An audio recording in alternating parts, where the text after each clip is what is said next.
So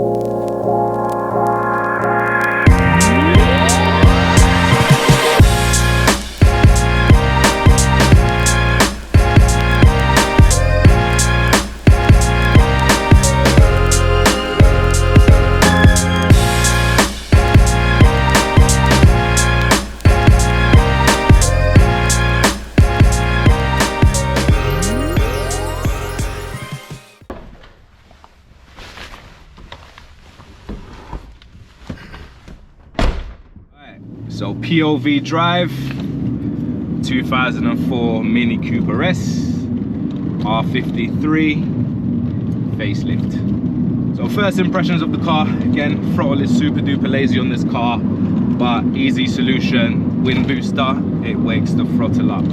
So the clutch on this car, it's not the lightest of clutches, but it's a really, really nice clutch because you really get a feel for it. Mine is on the way out, so it's not as great and it's a little bit stiff.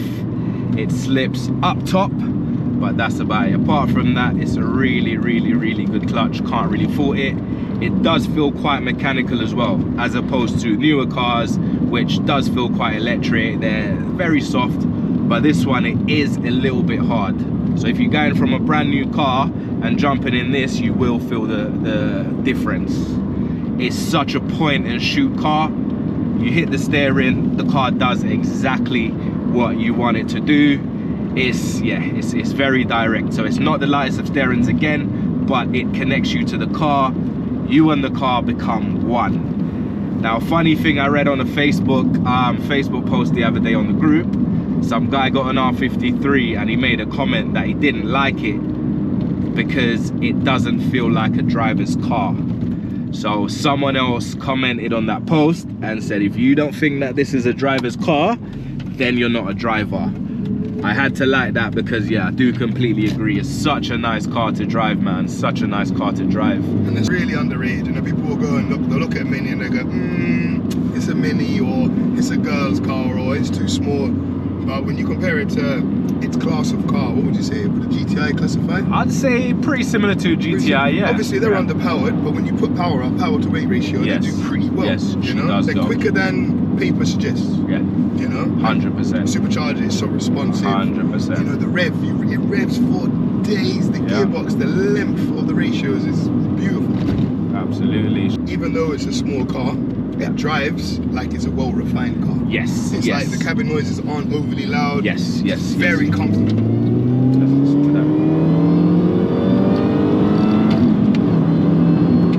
can see up top, it feels like it pulls a little bit extra. It's like it's almost got VTEC. Superchargers constant, man. That's another thing that I absolutely love about this car. Being a VW Audi man myself, I'm used to turbochargers.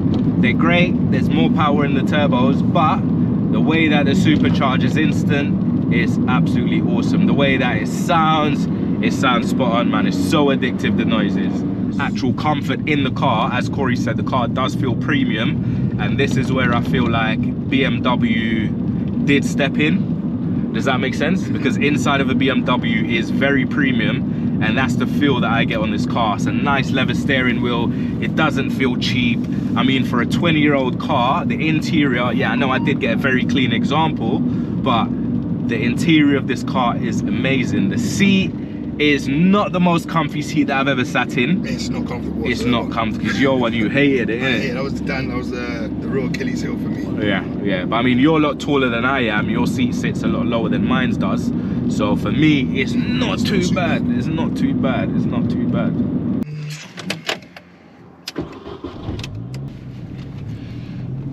Alright, just filled her up with full tank of V-Power. From empty to full, that was £70. So it wasn't too bad. Now the range has gone up to 352. If we go on the motorway, it will go up. But if we hit some B roads and some lanes and round town driving, it will go down to about 250. So in terms of fuel economy, urban driving, round town driving, it's not great on fuel, but when you jump on the motorway, it does marginally improve. Let's get to the brakes. Hot topic on this car. Hot topic on this car, for sure. So the brakes out of the factory on this car, absolute trash. Bought the car with, I think he may have had Brembos on, and it was an absolute joke, pads and discs. So I thought, yeah, let's change it, let's get some M-Techs, see if they're any better. But let's do a little motorway pull, see what she feels like. So let's go down into second, 30 mile an hour.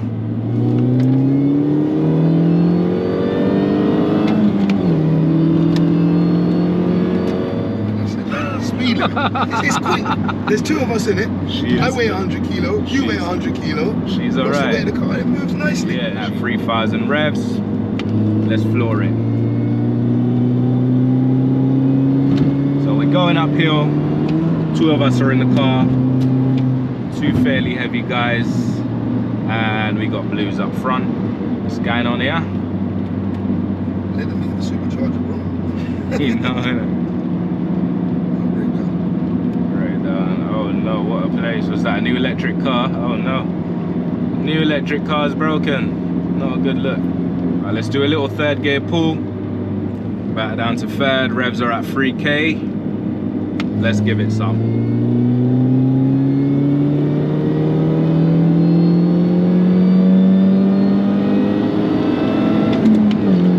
And she does rev. She does rev. I give her that. Rev for days. She will rev for days. It adds character to the car as well. It does. You know when you're in a turbo, you lag, you hit boost, and it's all over. Yeah. You gotta do it again. Yeah. But this keeps you engaged. Superchargers, it's like, constant, man. Oh yeah.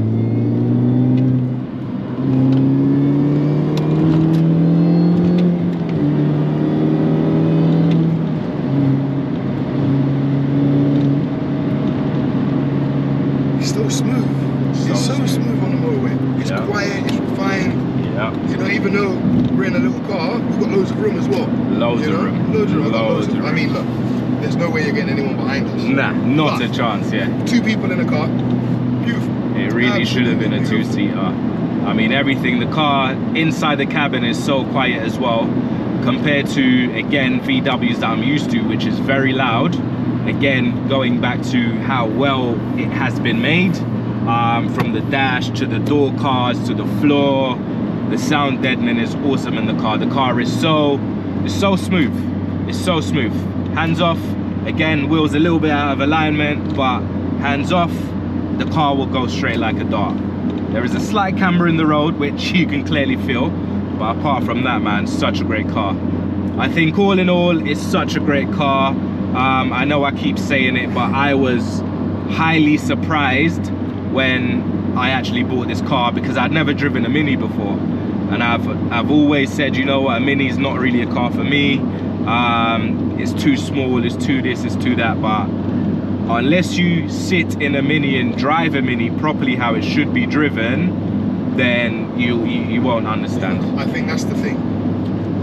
Going back to the guy saying that the car wasn't a driver's car. Yeah. Clearly hasn't, well, in my opinion, I could be wrong, but he hasn't driven it how it's intended to be driven. Nah, not at all, not at all. And anyone that drives these cars, or even goes as a passenger, right, instantly is like, wow, yeah. I did not expect the car to do what it's doing. Yeah, we'll hit a couple B roads, and you'll see how she shines. Oh, what's that, 235 or a 240? The traction control in this car is deadly. If you want to go for a spirited drive, traction off, there we go, that's what we like to see.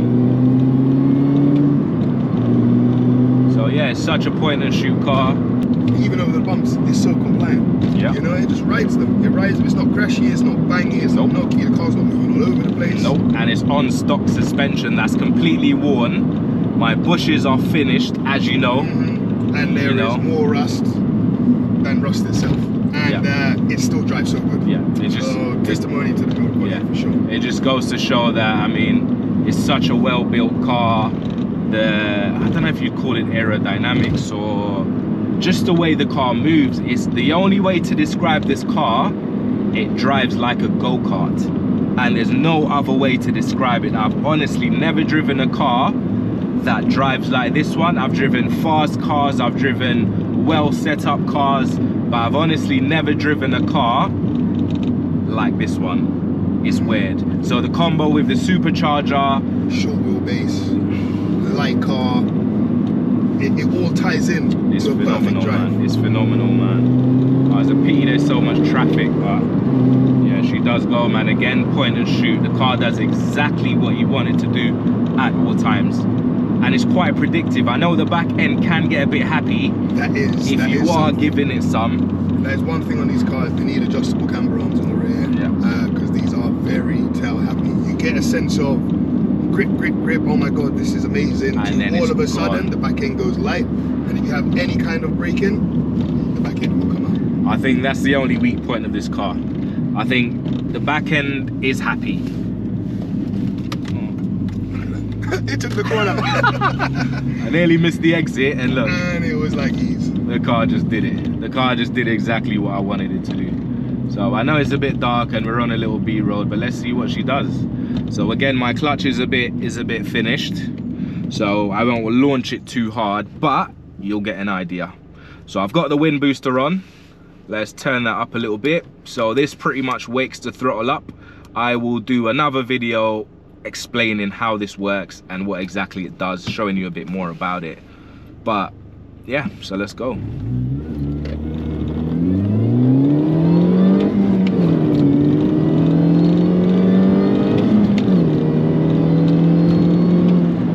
So there we go, up to speed limit, and yeah, she is performing phenomenally.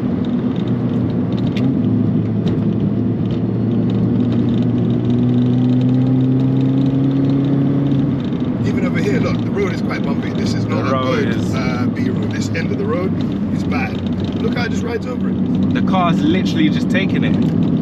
You know, it's such a great car. The dash is sounding a little bit rattly, so I do need to take it apart and get that to stop. But I mean, for a 20-year-old car, it's not much bad you can say about this car, man.